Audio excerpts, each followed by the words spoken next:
Hi guys! Welcome to Darling's Backyard! Welcome bago ka lang sa aking channel, please like, share, and subscribe na rin at pakiclick na rin ng notification bell para updated ka sa aking mga bagong upload na video.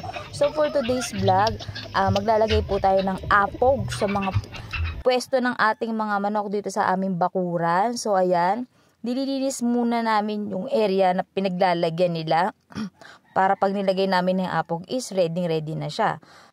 At ito na nga, nung dumating na nga yung aming in-order na apog sa isang online shop, ay hinanda na namin siya para ilagay nga dun sa nasabing area ng aming manukan. So mga ilang kilo din tong in-order namin, so murang-mura lang, kayang-kaya ng budget natin.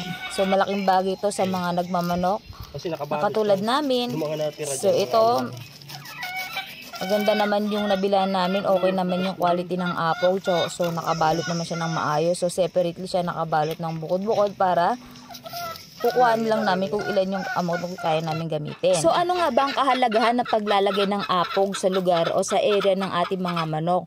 Well, itong mga apog na to ay nakakatulong para ma-disinfect o matanggal yung mga bakterya na meron dun sa area ng manok na iniiputan nila. So by using ng apog, nawawala yung ammonia na talaga nakaka-attack sa mga manok na naaamoy nila na pwede nilang makuhaan ng bacteria from that. So using this apog, malaking bagay talaga to para sa ating mga nagmamanok para mapanatiling malinis ang kanilang area. So ito na nga, pinudpura na namin ng apog itong buong area na paglalagyan namin nila para pag inilipat namin sila ito doon ay okay na okay at malinis na ulit, at para pag iniputan nila hindi agad siya mangangamoy. So ayan, ito na yung aming mga manok, may mga pares-pares na siya.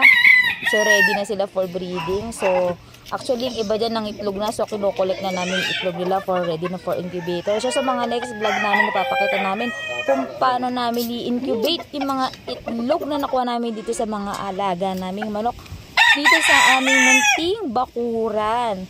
So thank you very much po sa mga nanood, at sana po ay tagkilikin niyo po ang aming mga video. See you on our next vlog.